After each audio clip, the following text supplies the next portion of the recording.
L'autre jour, je me baladais sur Twitter quand je suis tombée sur un tweet relayant l'info suivante. Megan Fox va présenter un nouveau show gaiement appelé Mysteries and Myths with Megan Fox. Alors si je vous raconte tout ça, c'est pas du tout parce que je compte me reconvertir dans la critique télé, non, mais bien parce que notre chère Meg va parler de comment est-ce que notre histoire n'est qu'un vaste mensonge, les archéologues des cacheurs de vérité, et surtout comment est-ce que la vraie histoire ne nous est pas racontée, avec des sujets comme par exemple, est-ce que la guerre de Troie a vraiment existé? Après un moment de silence gêné devant mon PC, je me suis donc demandé comment on pouvait en arriver là. Et j'ai essayé de comprendre. Je me suis donc posé la question inverse du coup, en laissant mon regard de côté. Pourquoi faire confiance à l'histoire? Qu'est-ce qui nous dit que notre passé a réellement existé tel qu'il nous l'est raconté? Et bien c'est justement ce dont on va parler aujourd'hui.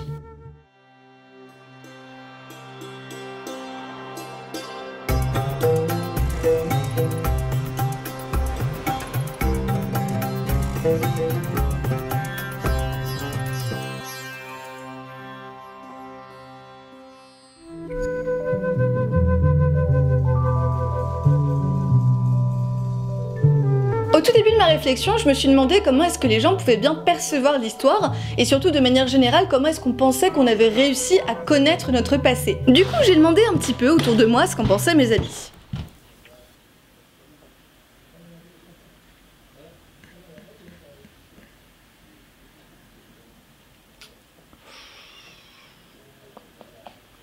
Déjà, il y a des textes anciens qui nous donnent des informations en fait sur le passé, et puis il doit y avoir aussi les vestiges.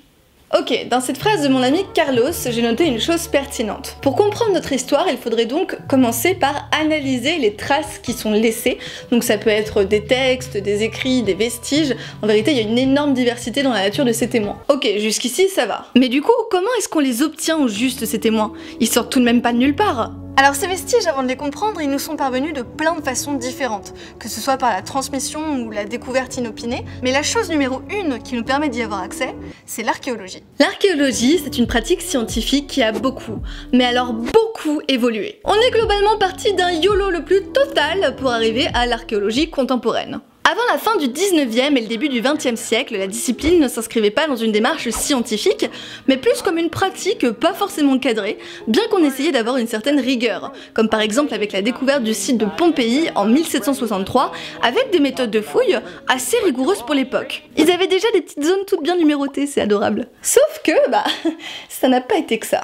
Parce que quand l'archéologie ne servait pas d'instrument politique, elle servait de passe-temps à de riches personnes, comme par exemple Richard William Howard Vyse en 1837, un militaire rêvant d'aventure qui, curieux de découvrir le secret des pyramides de Gizeh coûte que coûte, oh non, ne va pas hésiter à utiliser la poudre à canon pour se frayer un chemin dans l'espoir de peut-être découvrir quelque chose. C'est-à-dire que l'homme a décidé que d'utiliser la poudre à canon pour aller explorer les pyramides, c'était une super idée, quitte à ne absolument rien trouver à l'intérieur, et surtout à endommager encore plus le monument.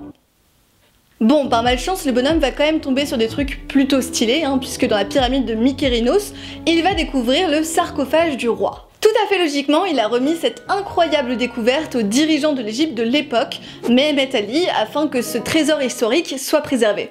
Mais non, je déconne! En fait, Vyse n'en fera qu'à sa tête, et plus intéressé par le succès de sa découverte, il décide de choisir de ramener le trésor égyptien en Angleterre et de ne surtout pas en informer Mehemet Ali, son propriétaire légitime. Un homme bien. Le sarcophage est donc ramené en bateau en 1838, super! Sauf que notre aventurier va réussir à perdre la cargaison, et le sarcophage n'arrivera jamais en Angleterre et sera perdu à tout jamais.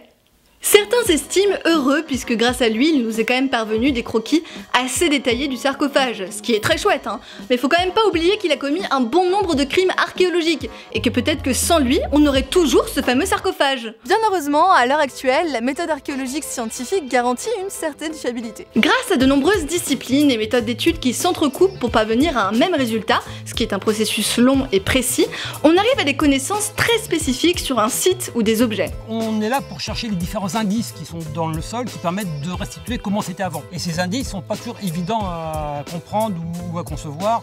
Donc l'archéologue est sur le terrain, il découvre des choses, mais il a aussi d'autres moyens à sa disposition. Il peut étudier les graines, il peut étudier les pollens, il peut étudier les céramiques, il peut étudier toutes sortes d'éléments qui sont trouvés dans le sol, de façon à reconstituer cette histoire globale. On en a terminé avec la dynamite et le pillage, donc aujourd'hui on essaye d'approcher les faits et de les comprendre avec des étapes d'induction et de déduction. L'archéologue, c'est une sorte de détective du passé chargé de récolter les indices.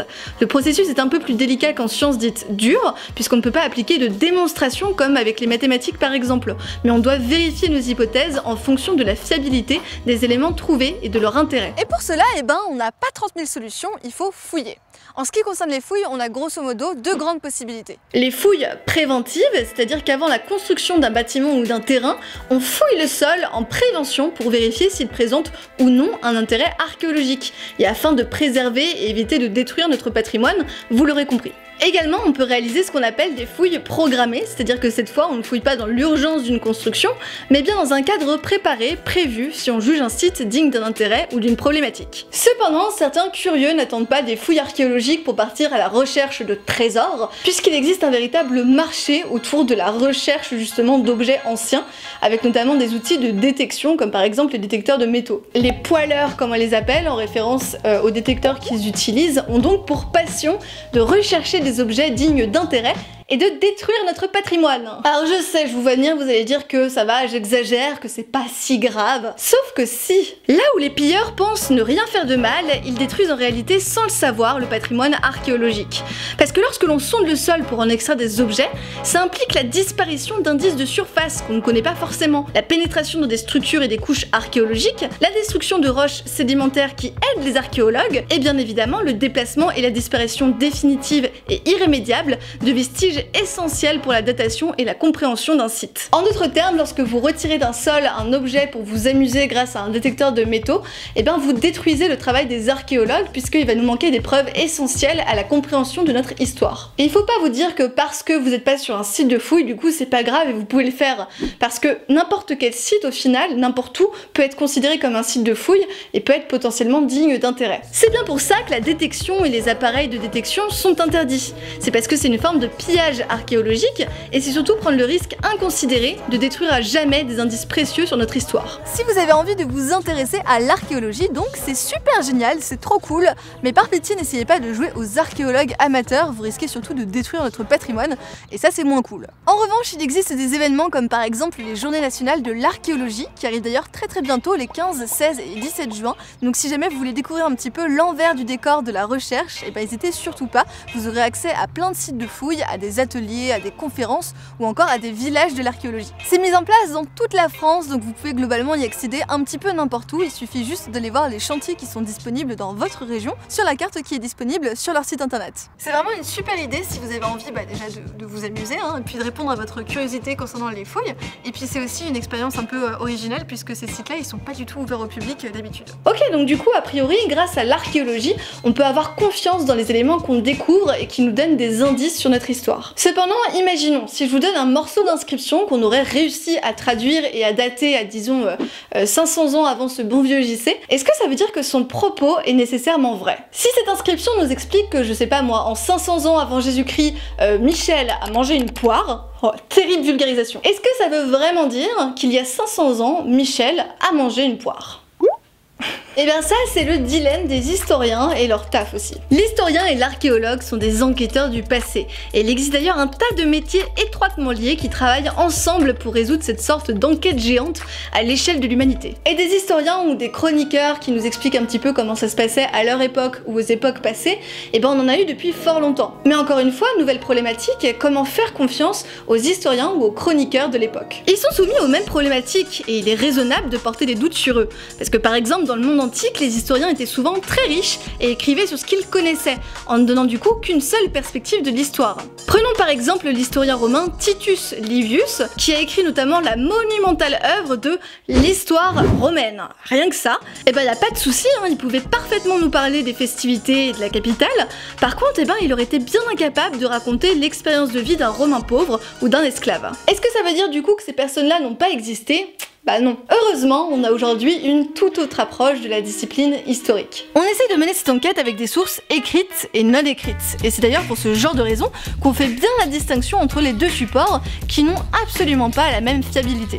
Mais ça n'a pas toujours été le cas, hein, loin de là, puisqu'à l'époque on utilisait quasi exclusivement les sources écrites comme outil. Là-dessus, notre réflexion elle a quand même pas mal évolué, hein, puisqu'on s'est rendu compte qu'elles étaient loin, mais alors très loin d'être fiables. Si vous vous souvenez de mon épisode sur la pire punition de l'histoire, la damnatio memoriae, vous devez donc vous rappeler que les textes historiques ont été à l'époque énormément détournés, modifiés ou détruits en fonction des envies et des besoins politiques. Les textes historiques ont très souvent été des outils d'instrumentalisation de l'histoire, où on réécrit celle-ci en fonction de ce qui nous accommode. Étudier l'histoire pour essayer de la comprendre et en donner une des visions des plus justes demande donc un esprit critique très important à l'égard des sources dont on dispose. Les historiens comme les archéologues n'essayent pas de déterminer une version de l'histoire qui les enthousiasme ou qui les arrange. Et c'est bien là en fait la différence entre le travail des chercheurs et des émissions comme celle de Megan Fox pour ne citer qu'elle. Ils partent avec un préjugé, un point de vue qu'ils souhaitent plus ou moins défendre, à savoir l'histoire ne serait qu'un mensonge et les historiens et archéologues travailleraient ensemble pour cacher une autre vérité.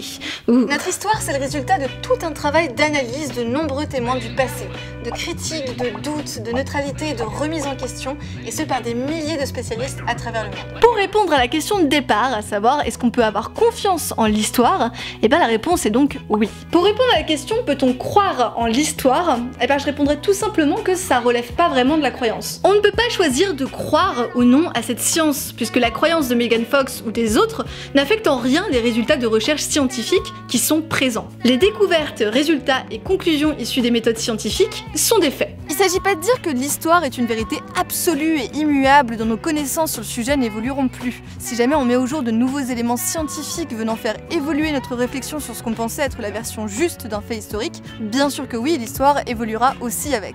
Bref, en attendant, les shows de pseudo-archéologie sont loin d'aider les chercheurs dans leur tâche. Pour rappel, vous pouvez participer aux Journées nationales de l'archéologie qui auront lieu les 15, 16 et 17 juin. Je vous conseille vraiment de le faire, c'est assez exceptionnel que des sites comme cela soient ouverts au public, qu'on puisse y accéder, qu'on puisse poser des questions, qu'on puisse se rendre compte un petit peu de comment est-ce que les archéologues travaillent.